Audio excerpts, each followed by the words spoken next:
Hello everyone and welcome back to the Genshin Impact Preludes series. As I've said before, this is a series all about the backstories of the playable characters in Genshin Impact. I will only be going into the stories on the character pages, so there may be potential story spoilers for some characters. This also means I won't be going into the manga or story unless their events are mentioned in the character stories. Anyways, today's video is all about Razor, so sit back and relax as I read you his stories.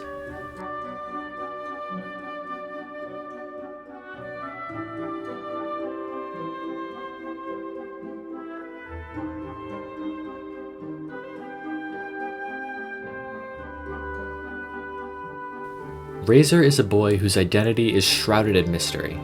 He lives in Wolvendom and is rarely spotted by the citizens of Mondstadt. According to a handful of eyewitness accounts, Razor has keen senses and is highly agile, traversing the forest at breakneck speed.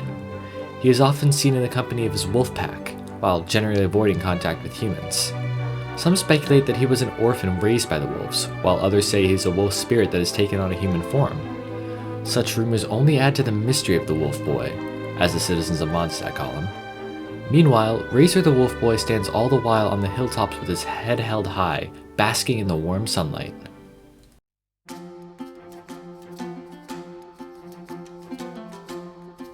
Razor lives among the wolves night and day. All of them are as close with Razor as they could possibly be. Which wolf has the loudest howl? Which wolf runs the fastest? Which wolf is the best ambushing? There isn't a wolf Razor doesn't know. He can sense the mood of the wind, smell a scent from miles away, and knows many practical applications for plants of all kinds. The one thing he can't bring to mind is the faces of his parents. What kind of people were they? No matter how hard he tries, he cannot remember. His memory starts after his life with the wolves had already begun. The wolves took him in as part of their lupical, a word he was taught by someone else, which means family.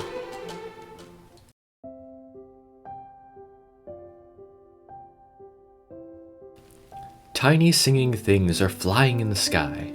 The clouds are long and fluffy, like a wolf's tail. Razor's world is a simple one.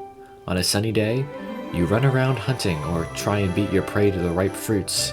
On a rainy day, you hide out in a hollow tree and fall asleep hugging a furry looping friend with some grass and leaves for a pillow. Eat as much as you can and drink plenty of water. Cool off in the lake when you're hot, and go find some juicy berries when you're thirsty. Razor looks at his body and then the bodies of his kin. He knows he is different from them, but there's nothing wrong with that as far as Razor is concerned.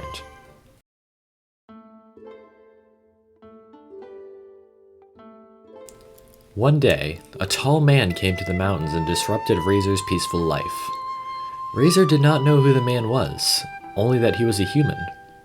Seeing the confused look on Razor's face, the man gave him a friendly smile. "Hey buddy, why don't you come back down to Mondstadt with me?" The man offered his hand to Razor as he spoke, but neither Razor nor the wolves understood the gesture. Feeling protective, the wolves placed themselves between Razor and the man to keep him away. Razor ducked down beneath the wolves' furry tails. He looked at his body, and then peered out through the gaps in the wolf fur to get a look at the man's. Razor knew he wasn't the most intelligent of beings, and was at a loss to the answer to the question that has been in his mind ever since that day. Am I a human or a wolf?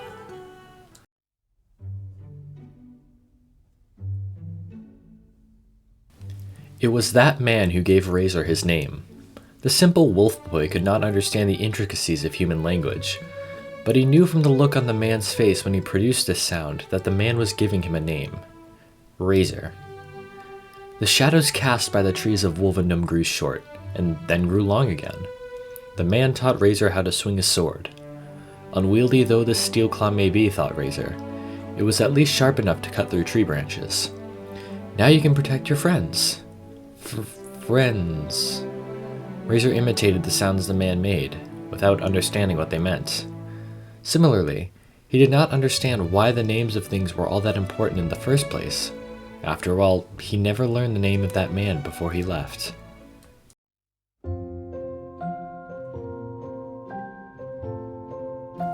Master, what is friends?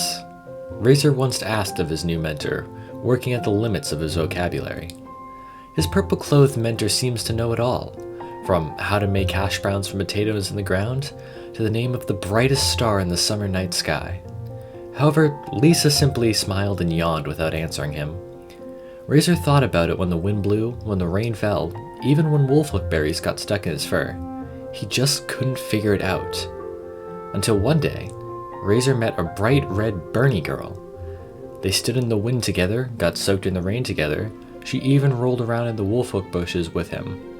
Her name was Klee. When Razor played with her, it was like being a wolf pup again. Friends is lupical.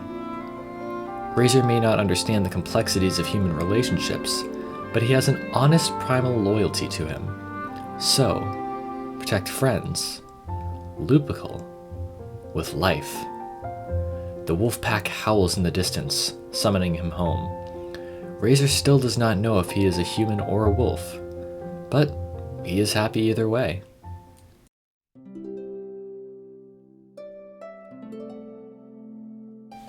In a box so crudely made that one has to be extra careful when opening it lies Razor's greatest treasures.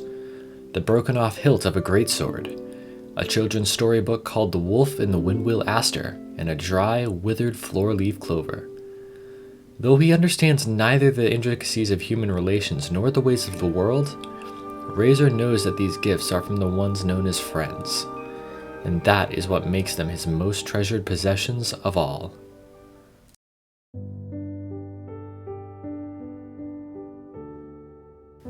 The story of how Razor got his vision is one of the few memories that he wishes he could forget.